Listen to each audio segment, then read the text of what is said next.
Hey guys, it's Mike with another Guild of Guardians video. Today we're going to do a summoning pull. I've got 20 stones to pull, so we'll see if we can add to our characters, and then we're going to jump in the adventure mode and see if we can advance the game. It's been a few days since I've been able to progress, so hopefully with some adjustments I've made and some of the resources I got from Endless Battle, my team might be a little more powerful and be able to get through another dungeon or two. So let's see what we got going on here. We're going to start by summoning. So what we're hoping for right now is I just enlightened my Atticus. I have pulled several Tybors and I haven't built him. He doesn't seem to be super helpful for my account. I would love another Grizel. I would love an Oxalis. I have not pulled an Oxalis and I've heard good things about him, so that would be awesome. And then any of the epics, there's certain epics that sell a little better than others. Whoa, it's moving. All right, Aquyrus sells pretty well, Palmera, Tuskrog, but nobody sells as well as, I can't find her. Where is she? Oh, Durizda. So Durizda is probably by far and away one of the better epics for arena, for progression. She just does a lot of damage, which is why I built one. So hopefully we pull a Durizda so I can either improve mine or sell her and make some money. So we'll see how that goes. But let's see what we get. So here we go. Doing a 10 pull here. So they come out one at a time. So Zedekiss is a common character, so he's pretty much trash. Yalmar. All right, a Palmera, so that's pretty good. Let's see here. The drop rates in this game are actually really good. I've pulled, I don't know how many summoning stones I've opened, but I've pulled quite a few legendaries. And I think that's because you need multiple copies of every legendary to improve them, enlighten them. And so the drop rates need to be pretty achievable to be able to do that. So that was a little bit of a dud pull. We got 4 rares and 1 epic. So we're going to try again for this 10 pull. I did just pull an Atticus, so I'm not really having high expectations for this summoning fest, but we'll see. We'll see if we get lucky. Batu. Okay, so we got an Ashwin. I think you can sell him for about $17.50 right now if you were to ascend him. And the marketplace is always changing, so he's worth that much right now. 2 days he might be up over $20. He could drop to 15. It just kind of depends on how many there are of him and who wants him. But he's a legendary nonetheless, so we're excited about that. And let's see here. Zedekiss, Ren. You get a lot of these characters. Another Batu. And Zedekiss. I think that's it. Oh, no, we got one more. And Azara. So she's pretty cool. She's kind of a little squishy, hard to keep alive. I built her briefly and then quickly moved on, but we can definitely put her up for sale as well. It's probably worth about $3.50 or something like that. So that's kind of fun. I don't know we got anything that's going to improve our account right now, but we're going to see if we can progress. I'm going to check our inventory real quick, just make sure I don't have anything that can make my team a little better, scrolls, stuff of that nature. It looks like I've already applied it to my characters. My Guardians are pretty powerful. I've got Durizda here maxed out for my current commander level at 144, and I've been building Tianlong. I'm a dirty pay-to-win player. I bought a Tianlong. He is actually the only purchase I've made for a character, though. Everybody else is in-game that I have, but he is pretty cool. I did do all of my progression with Atticus in his place. And then when his power got high enough, I moved Atticus's stuff over to Tianlong, his research scrolls and stuff like that, to bring up his level to 117. I think if I can get him to 144, he would be an absolute beast. So I'm really looking forward to that. But you only get so many scrolls a day, and I'm doing the best I can. So we're going to see if the adjustments I've made to him lets me progress today. So here we are. I'm in the Requiem and Warden's Way. And I think I'm on, the second battle. So the recommended is 108. Several of my champions are over that, and then 2 of them are well below that. So we're going to see if I can do it. I'm going to put Tuskrog up front. He summons that wolf that protects the rest of the team. Grizel is going to immediately go behind my most powerful player, which is Durizda. So I'm going to put Durizda on the back behind her, and I'm going to throw Atticus in there just in case I get that close that his just a little extra damage might do the trick, but he's not built at all. So he's not going to do a whole lot for me. So we'll see. We'll see if that does anything at all. So the first time you fight in a room, you can see up here on the map, you got the first battle. We're going to have 3 battles in a row. Then we're going to the campground and so forth all the way to the 12th room. And so you got to get through 12 rooms to beat it the first time. After you beat it the first time, it moves into like a challenge mode. And then it's only 3 battles per challenge. But they are a little bit harder, so it's a little harder to beat those 3 rooms. So far so good. That looked pretty good. We have, let's see here, gain 10% magic. So that is actually Tianlong is a magic. I don't have any Terra Guardians, and Tianlong is my only redeemer. So I think we're gonna go this route because I think magic damage Grizel has magic as well.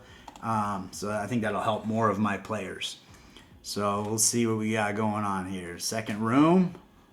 Usually they tease you. The first 3 rooms are really easy, and then there's one room that just destroys you, and by the time you get to the boss, you're basically limping in, just trying to make it happen. So building up some false sense of security here. This looks good. So let's see what we got. Respite. Okay, so allies recover 10% HP at the start of battle. That is very helpful because my healer, it heals is Aquyrus, and she only heals 1 person at a time. So I think that that's going to be the best move for me because it's basically everybody gains 10% of their total HP at the beginning of battle. So it should keep my folks topped off as long as I can. So let's see here if we can make it through this room too. And Tianlong's dropping his AoE ability that does damage over time. So basically every second, every enemy gets hit with a certain amount of damage. Which is pretty powerful. Like at first, before I built him, I was a little disappointed just because he wasn't very powerful. But as I gained gear and experience and so forth, he got a lot more powerful. So that was really cool. So we're heading to the camp now. And the camp, you can do 3 things. You can inspire your folks, which basically increases their energy. You can rest, which gives you 30% healing, or you can do research, which gives you an advanced rune. Usually I go for the inspire. I feel like it's a little more beneficial the first time. If there happens to be a second camp, I would either heal if I need it, or I would do the research if I didn't need the extra HP. But with that respite rune, you'll notice I'll get topped off right away. So hopefully I shouldn't need healing. And it gives me a good chance to progress further than before. That is a pretty impactful rune, even though it does show up as a rare rune. I feel like it's one of the better ones. So we're looking pretty strong right now. Everybody's topped off with health, so pretty excited about that. And we're going to come into here and see what we get this time. So Intelligence Guardians, 25% crit, showing that affects 3 of my players. When there are more guardians than enemies, 5% defense, and allies gain 100% energy. So I'm going to go with this one because I think the energy allows you to actually cycle through your ultimate abilities faster. So if they gain 100 right out of the gate, it might push them right into their ultimate abilities and progress a little better. So let's see. We get a little treasure chest. Typically fairly underwhelming. Yeah, we're at 3 scrolls, and that's not going to do a whole lot at this stage in the game. Hopefully at some point they start making those chests more reflective of where you are in the game. So those resources are a little more sought after. We're moving into the merchant here. So you accumulate these dungeon tokens, and so far I've only got 100, so I can basically buy 1 thing. And so then you have basically runes you can purchase. You can also get some other stuff with rubies and gold. I haven't really found anything in here to be a great value on the gold and rubies front, but these runes will definitely help you through the remainder of the dungeon. I think Shining Solace is going to be the one I go with. It gives crit rate. I have 1 Solace Guardian with Grizel, and so she's going to give 5% crit rate to my entire team, which is going to be helpful. So let's see here. This curse is pretty damaging. It's every 10 seconds enemies gain invincible and suffer disarm. So anytime that you go into silence or stun or fear for any length of time, it can be really damaging to your team. And anytime the enemy is invincible, a few seconds in this game, as you've seen, is quite a long time to just be taking damage and not dishing any out. So I typically avoid runes like that, or curses. And then I also try to avoid all the curses that reflect damage, because if you're hitting really hard, you end up killing yourself by the damage that the enemy's reflecting back onto you, which is pretty unfortunate, but it makes it a lot more challenging. So we're taking a little bit of damage in here. Hopefully Tuskarog gets healed up from Aquirus here shortly. He's pulling his AoE. I think we're ruining it. Oh, we're going through all of them.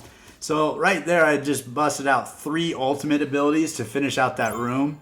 And that's the danger of playing on auto. It would have been good to hold 2 of those moving into the next room, so that I could start off on a strong foot. But, you know, that's the disadvantage of playing auto. You might have seen there that I grabbed the Charm rune. The Charm rune's kind of fun. For 3 seconds, the 2 enemies in the front row are actually going to fight each other. So it took me a while to figure out what that rune actually did, but for 3 seconds, which is quite a long time in the battle, these 2 guys are actually going to fight each other and not do damage to my team. So that's pretty beneficial as you're moving through these dungeons. So let's see if we can get Tuskarog healed up. I don't like his health there at half. So a little heal. Uh-oh, there it goes. I think my Aquirus needs to be a little stronger because her heals aren't as effective as they used to be. I did have her over level 100, but then I pulled scrolls off her to build Tianlong. I don't know that was the right move, although I really enjoy watching Tianlong just destroy people, so it's pretty fun. Basic chance, increased crit. I don't have a Terra Prodigy, so that's going to give 200 to my most powerful player, which again is Durizda. And seeing how she's doing not all my damage anymore. She used to do all my damage. Now Tianlong does quite a bit of damage right alongside her, so that's pretty exciting. So this is the last level before the boss fight. So I've got 2 people that need some health. Had any of my players died, I would actually be able to revive them when I get to this heal tree, but I don't need to do that. I can heal a single player, which might be the right move because Tuskarog is going to be taking a majority of the damage because he's up front. So I'm actually going to heal just him, and then Grizel's in the back, so she should be fairly safe. I think we lucked out here. We don't have any bad curses against us here, so I think that we might have a chance to progress this game and move forward. That'd be pretty exciting because it has been a few days. You basically accrue different materials and different scrolls or whatever to improve your team, and it could take a couple days to progress through a rune. Early on, you probably go through them a lot more quickly, but I've gotten to a point in the game where it's starting to slow down a little bit, be a little more of a grind, which is probably why we play these games to begin with. So, I love it. I'm having a great time. Look at that. All 5 of my players made it through. They're all alive and healthy and ready for even another room. So I feel like the improvements I've made over the last few days have been pretty good. So we're going to see what we get here. And 120 rubies and 10 scrolls, and they're the common scrolls, so they're not going to do a whole lot for my team, but that's okay. We'll take those rubies and run. So that's what I got today. I hope you guys enjoyed that. If you appreciated it, leave a like and subscribe. I plan on posting a video as frequently as I can, just kind of have fun with this game. One of the things I'm super excited about this game is your characters actually can become digital assets. So I spent a lot of time playing other gacha games where at the end of it I just had a huge pool of characters that I had built over time that are basically worthless. There's nothing I can really do with them. So with these guys here, you actually can ascend them and turn them into NFTs, a non-fungible token, which is essentially a digital asset that then I can sell or trade on the marketplace. And so over time, as I spend time in this game having fun and playing it because I enjoy it, theoretically, these characters could gain value. They could also lose value because it's an open market and it's really just supply and demand, what's scarce and who wants to buy it and all that good stuff. but it's kind of fun. It's like almost like a background game behind the game you're playing. So it's been super fun so far. But I hope you guys appreciate it, had fun, and I look forward to seeing you next time.